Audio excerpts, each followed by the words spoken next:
Y así arranca una iglesia que con el paso del tiempo llegó a ser una iglesia muy, muy poderosa, una iglesia muy grande, una iglesia que sirvió para que miles y miles de personas en Asia Menor llegaran a conocer el Evangelio. Y algunos opinan, algunos creen, que de esa iglesia salieron obreros, matrimonios, familias, personas que fueron a otras ciudades y abrieron iglesias, como por ejemplo la iglesia de Esmirna, que estaba relativamente cerca, la iglesia de Pérgamo, la iglesia de Tiatira, en fin, esas congregaciones tan conocidas que están todas en el libro del Apocalipsis. Pablo se calcula, según nos cuenta la Biblia, que estuvo más o menos unos 2 años como pastor principal de la iglesia. Y después de ese tiempo decide pues marcharse, seguir con su ministerio itinerante, viajando de un lugar a otro, estableciendo iglesias, confirmando obreros, etc. Y deja al frente como pastor principal, como responsable de la iglesia, deja a Timoteo, aquel joven de padre griego y de madre judía, ¿se acuerdan? Que Pablo conoció en uno de sus viajes y que lo incorpora a su equipo ministerial y delega en él la responsabilidad de pastorear una iglesia enorme, enorme, grandísima, con una influencia muy grande, pero que tenía que ponerse las pilas, si me permiten la expresión, porque no era fácil ocupar el lugar de Pablo, eso en primer lugar, pero en segundo lugar, estaban rondando por la iglesia lobos rapaces, personas que estaban como locos porque Pablo se marchara y aprovechando esa especie de vacío con un nuevo pastor se iban a introducir en la iglesia y intentar despedazarla, intentar destrozarla. Cuando Pablo se despide de los ancianos, ¿verdad? Cuando Pablo da un discurso muy bonito que lo pueden encontrar en el capítulo 20 del libro de los Hechos, y él se está despidiendo del liderazgo de la iglesia, dentro de todo lo que dice, estas son algunas palabras que a mí me han llamado mucho la atención y que dicen así: por tanto, mirad por vosotros y por todo el rebaño en que el Espíritu Santo os ha puesto como obispos, ¿verdad? Como encargados, como pastores, para apacentar la iglesia del Señor, la cual ganó por su propia sangre. Porque yo sé, con qué seguridad hablaba Pablo, yo sé que después de mi partida entrarán en medio de vosotros lobos rapaces que no perdonarán al rebaño. Cuando yo me vaya, van a meterse auténticos lobos rapaces que no perdonarán al rebaño. Pero dice algo más: y de vosotros mismos se levantarán hombres que hablen cosas perversas para arrastrar tras sí a los discípulos. Es decir, que no solamente va a venir gente de afuera a meter cizaña a esa congregación de Éfeso, no solamente van a venir personas con malas intenciones, con malas ideas, con veneno, para hacer daño a la gente que recién había creído en el Evangelio, sino que además Pablo dice, y yo sé que cuando yo me vaya, de entre ustedes se van a levantar personas que van a intentar también hacer daño. Luego ya estaban dentro, y que el objetivo es que la gente les siga a ellos más que seguir al Señor Jesucristo. Sí, el panorama que se le presenta a Timoteo, futuro pastor de la iglesia de Éfeso, sinceramente no es nada halagador, no, nada bueno, ¿no? En el sentido de que Pablo está diciendo, mira, esto no es fácil, esto no es fácil. Y por eso Pablo le escribe 2 cartas, digamos de pastor a Timoteo, que llevan el nombre de Primera de Timoteo, Segunda de Timoteo, para darle más instrucciones de las que le había dado en esos últimos 2 años, porque la papeleta, el trabajo, la función de Timoteo iba a ser durísima. Además lo iban a menospreciar porque era joven, tenía problemas de salud, no tenía el carácter, no tenía el carisma, no tenía esa autoridad que Pablo tenía como hombre de Dios, con mucha experiencia, y no iba a ser nada fácil para este joven hacerse cargo de esta iglesia tan grande y tan conflictiva. Y por eso en la primera carta que Pablo le escribe, en el capítulo 1, Primera de Timoteo capítulo 1, le dice en el versículo 3, Primera de Timoteo 1:3. Como te rogué que te quedases en Éfeso cuando fui a Macedonia, para que mandases a algunos que no enseñen diferente doctrina, ni presten atención a fábulas y a genealogías interminables que acarrean disputas más bien que edificación de Dios, que es por fe. Te encargo ahora. Es decir, el apóstol Pablo le rogó a Timoteo que se quedara al frente de la obra. No era fácil encontrar a un hombre capacitado para ocupar el lugar del apóstol y para tomar autoridad ante estos lobos rapaces que iban a venir de afuera y también se iban a levantar desde adentro. Pablo está constantemente alentando, animando, dándole consejos, dándole palabra al joven pastor Timoteo para que no se venga abajo, para que no se derrumbe. Tenía problemas del estómago, probablemente por nervios o por ansiedad, o vete tú a saber por qué. Pero lo que está bien claro es que el apóstol Pablo intenta que este joven, que esta persona que está al frente de esta obra, no se derrumbe y no se desanime ante la presión tan inmensa que va a comenzar a caer sobre sus hombros. Porque antes estaba Pablo y Timoteo era un colaborador más. Pero a partir de ahora, amigo, tú eres el que vas a tener la responsabilidad 100% de la iglesia.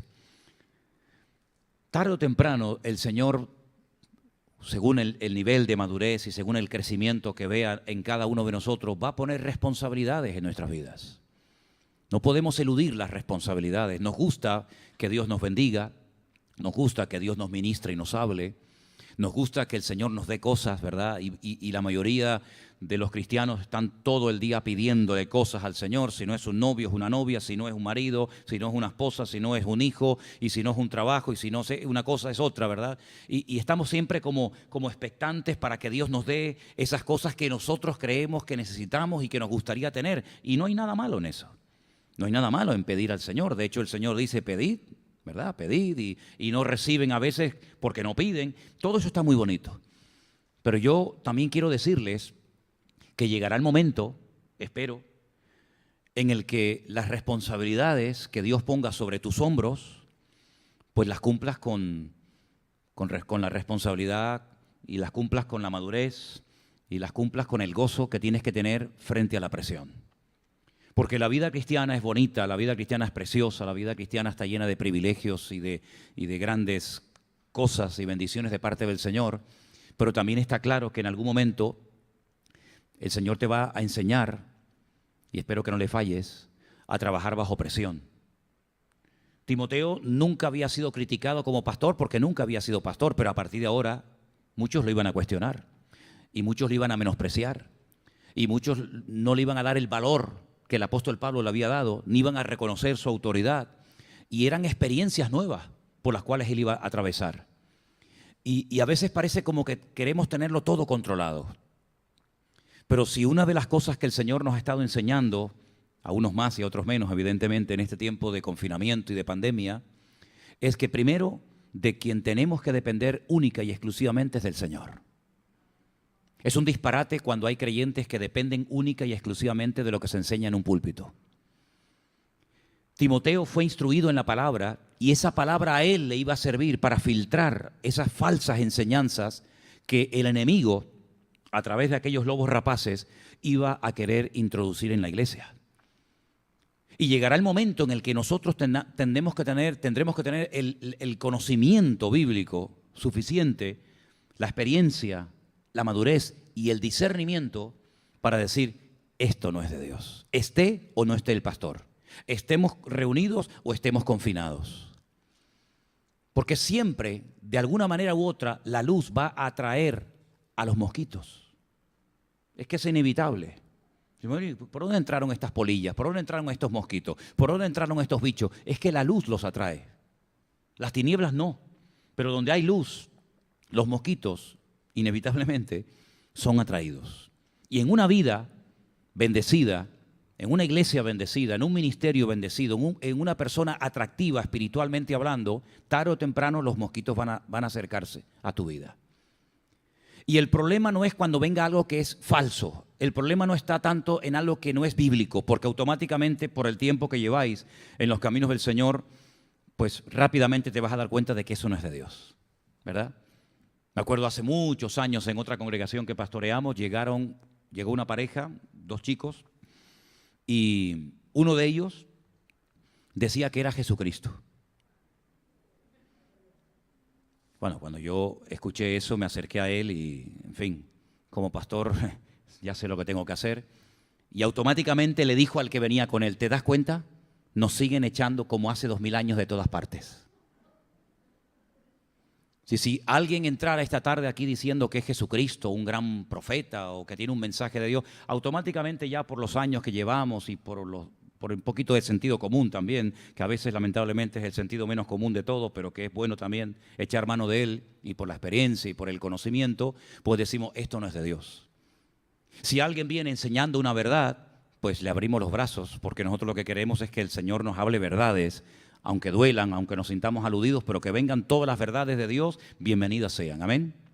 El problema es cuando vienen disfrazadas las mentiras con un poco de verdad, o las verdades con un poco de mentira. Y ahí es donde tenemos que tener el discernimiento y la madurez y la sabiduría y la experiencia y el conocimiento bíblico para decir, amigo, esto no es de Dios.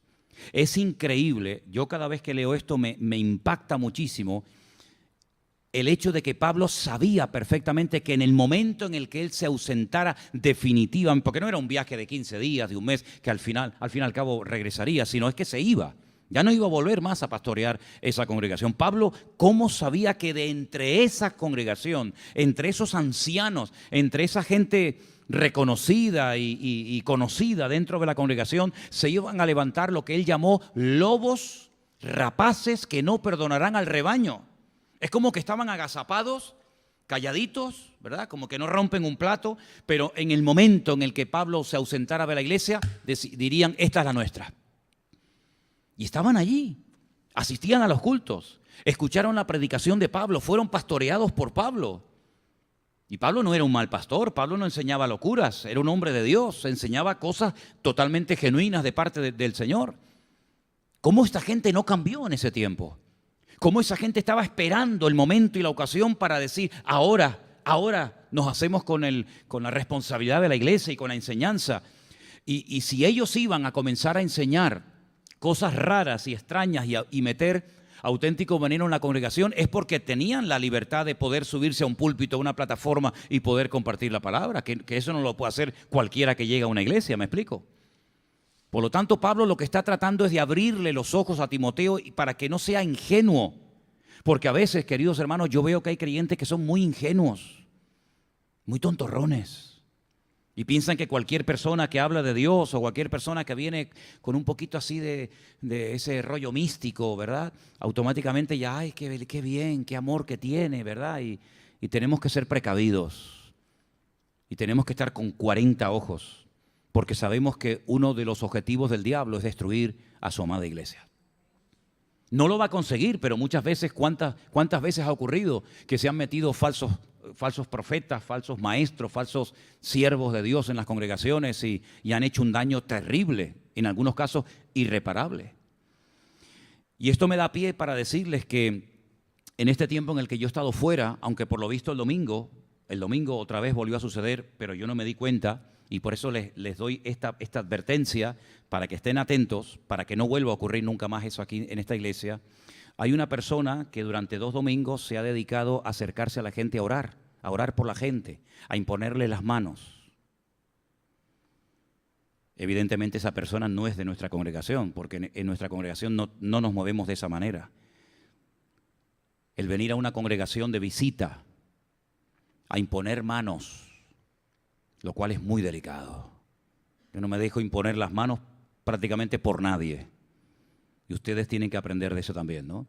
Una persona que sin permiso, sin conocerlo de nada, se atreve a imponer las manos a personas que tienen una iglesia, que tienen un pastor, pues eso no lo podemos permitir, porque no sabemos qué transmite esa persona.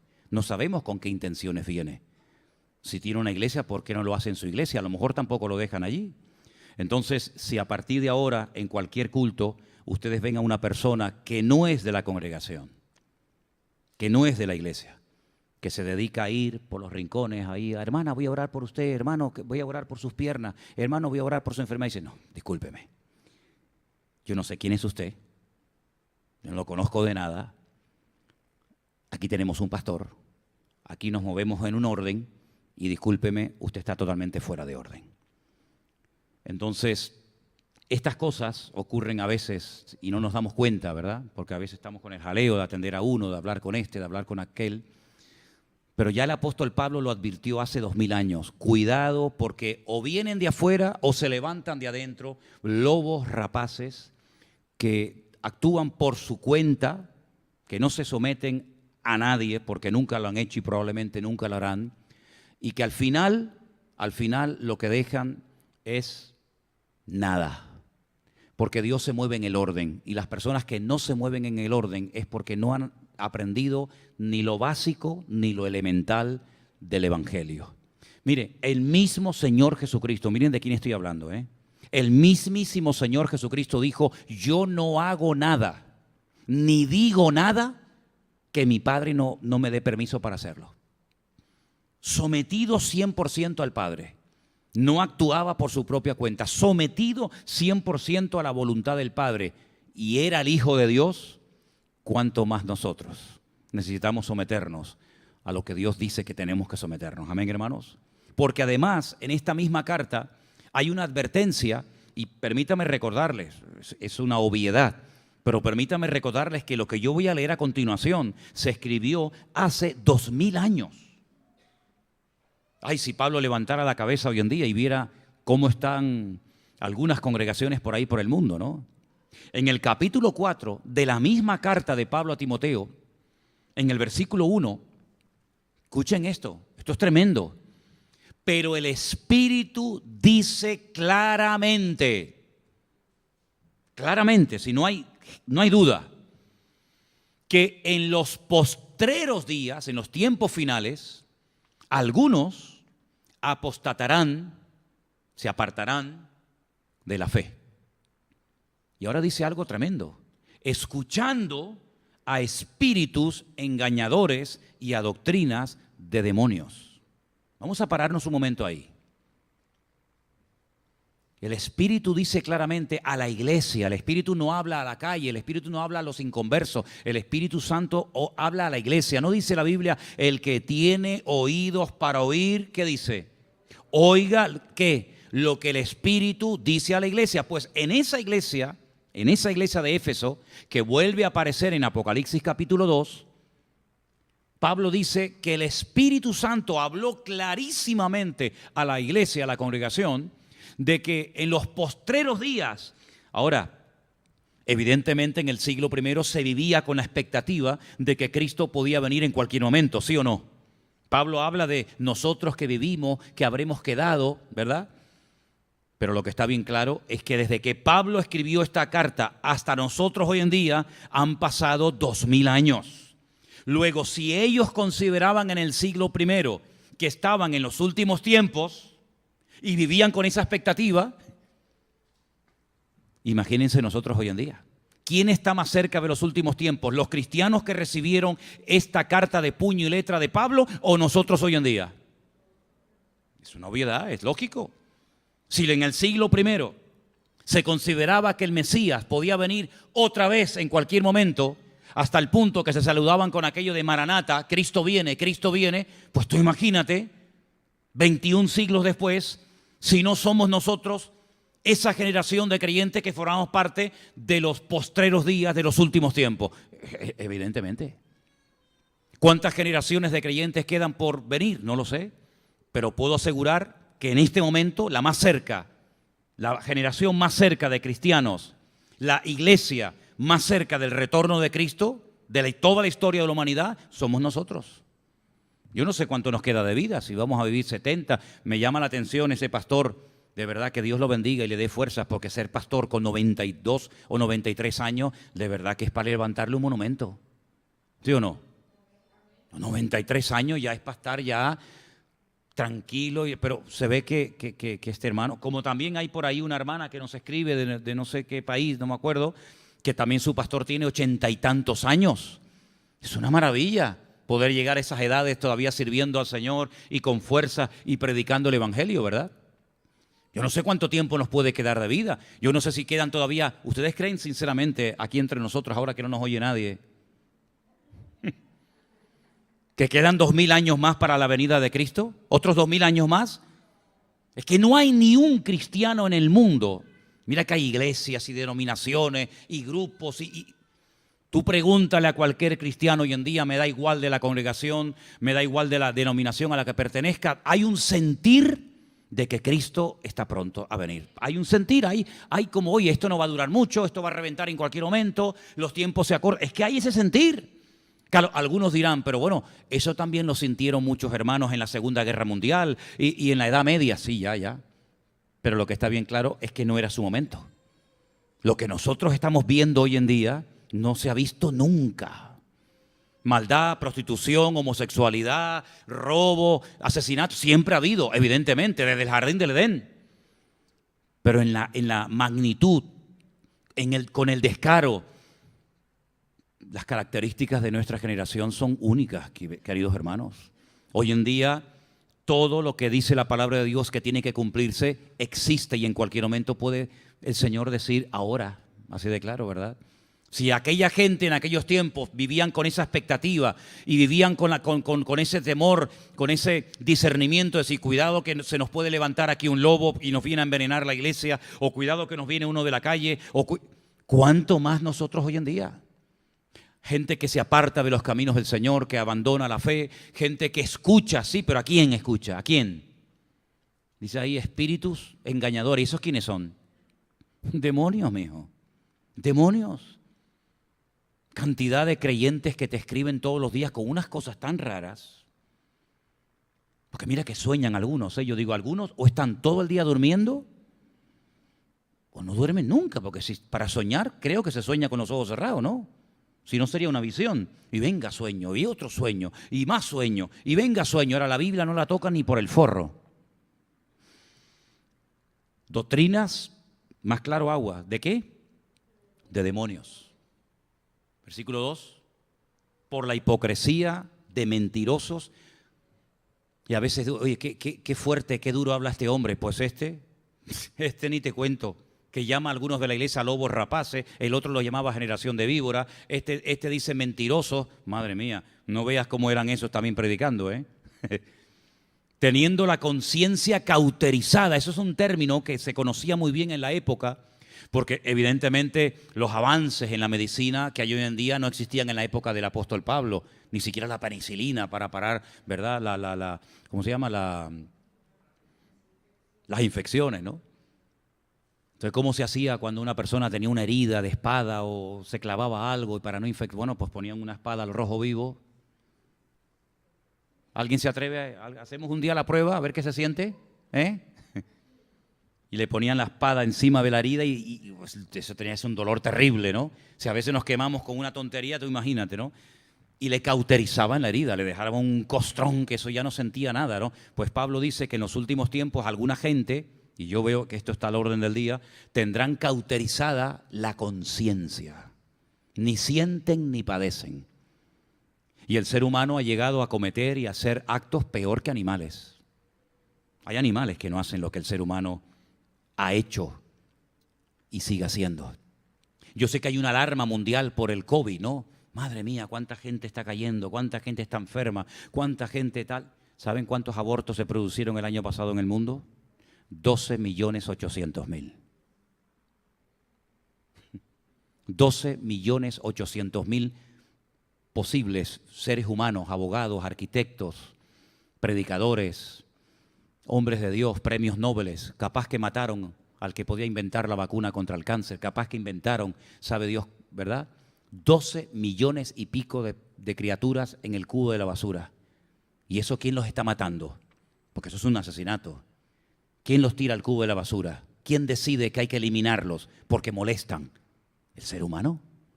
El ser humano. No vienen extraterrestres de otro planeta a matarnos. No se levantan las fieras y vienen a matar a la raza humana. Es la misma raza humana la que se autodestruye. Así que la proporción es tremenda. No me digan a mí que la misericordia y el amor y la paciencia del Señor no es sinceramente para dar aplausos, pero de horas y horas y horas y horas sin parar.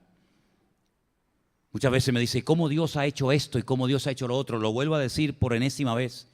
No me sorprende que Dios actúe a veces juzgando algo terrible. Lo que me sorprende es que no actúe más a menudo. Porque la verdad es que el mundo está constantemente desafiando y desafiando y desafiando a Dios de una forma alarmante. Pero retomando el tema, Pablo dice que en los últimos tiempos, y estamos en los últimos tiempos, no les quepa a ustedes la menor duda, mucha gente tendrá la conciencia cauterizada, que ni sienten ni padece, y muchas personas escucharán, pero no al Espíritu Santo, sino a espíritus demoníacos engañadores. Se apartarán de las cosas de Dios, como muchas personas últimamente está ocurriendo en el mundo, aunque también Dios está ganando a muchas personas como nunca antes. Pero todas estas señales son las que nosotros vamos a ver en los últimos tiempos. Por eso Pedro decía, hermanos, no os sorprendáis, por favor, del fuego de prueba que ha sobrevenido sobre vosotros. Y esto, vuelvo a repetir, se escribió en el siglo I. Y ya Pedro decía a los hermanos, no se sorprendan, no pierdan la paz, no pierdan la calma, tranquilos. Estamos siendo probados, hay fuego, hay persecuciones, hay esto, hay aquello. Imagínate si Pedro, si Pablo, si aquellos grandes hombres de Dios tuvieran que escribirnos hoy en día una carta a los cristianos del siglo XXI. Yo no sé lo que nos dirían, porque realmente hemos superado a Babilonia, a Sodoma, a Gomorra. Fija, la verdad que, por lo tanto, mis queridos hermanos, lo mejor que podemos hacer es depender única y exclusivamente de Dios. Filtrar todo lo que sentimos, todo lo que vemos, todo lo que oímos a la luz de la palabra del Señor, para que de esa manera no seamos niños ingenuos, sino que tengamos firmeza, tengamos estabilidad, tengamos personalidad en el Señor. Y no nos dejemos arrastrar por estos intentos del diablo que en los últimos tiempos va a intentar apartar, enfriar, desanimar a muchos creyentes para que se aparten de los caminos del Señor y no sean fieles hasta la muerte y reciban la corona de vida. Así que vamos a orar en esta tarde para que el Señor nos guarde a todos, a los que llevan poco tiempo, a los que llevan muchos años en los caminos del Señor, a los que están sirviendo a tiempo completo al Señor, a los que se lo están cuestionando, etcétera, etcétera. Que Dios nos guarde a todos y a cada uno de nosotros. Que no nos apartemos ni un centímetro de la palabra de Dios, porque ella es la que le va a dar fundamento sólido a tu vida, a tu fe. Para que venga lo que venga y pase lo que pase, tú estés firme en el nombre del Señor. Aleluya. Te damos gracias por tu palabra. Gracias por tus mandamientos, por las exhortaciones, por los consejos, por todo lo que tu palabra contiene para nuestra vida. Señor, en tu nombre te pedimos que seamos cristianos firmes, constantes, creciendo, madurando cada día, dando fruto para tu gloria y para tu honra. Señor, ante estas advertencias no queremos bajar la guardia, sino al contrario, queremos estar atentos. Queremos, Señor, estar con los ojos abiertos, los oídos abiertos, porque sabemos que a veces lobos rapaces se intentarán colar en las congregaciones. Pero, Señor, danos la sabiduría y la autoridad espiritual para discernir lo que viene de Dios y lo que no es de Dios. Y te damos gracias, Señor, porque tu palabra es viva, es eficaz y nos da las herramientas necesarias para poder saber en todo momento lo que viene de Dios y lo que no viene de Dios. Viene de la carne, del hombre. Señor, queremos darte la gloria y la honra solamente a ti. Y nos sometemos únicamente a ti, Señor. Totalmente. Porque sabemos que tú eres el único que nos puedes guardar, el único que nos puedes proteger en este momento difícil de la historia, pero donde nuestra victoria, que eres tú, siempre estará con nosotros. Aleluya. Te damos gracias por tu palabra en esta tarde y por esta reunión que hemos podido celebrar y nos encomendamos a ti en el precioso nombre de Jesús. Amén y amén. Gloria a Dios. Nos ponemos de pie, mis queridos hermanos, por favor, en esta tarde. Gloria a Dios.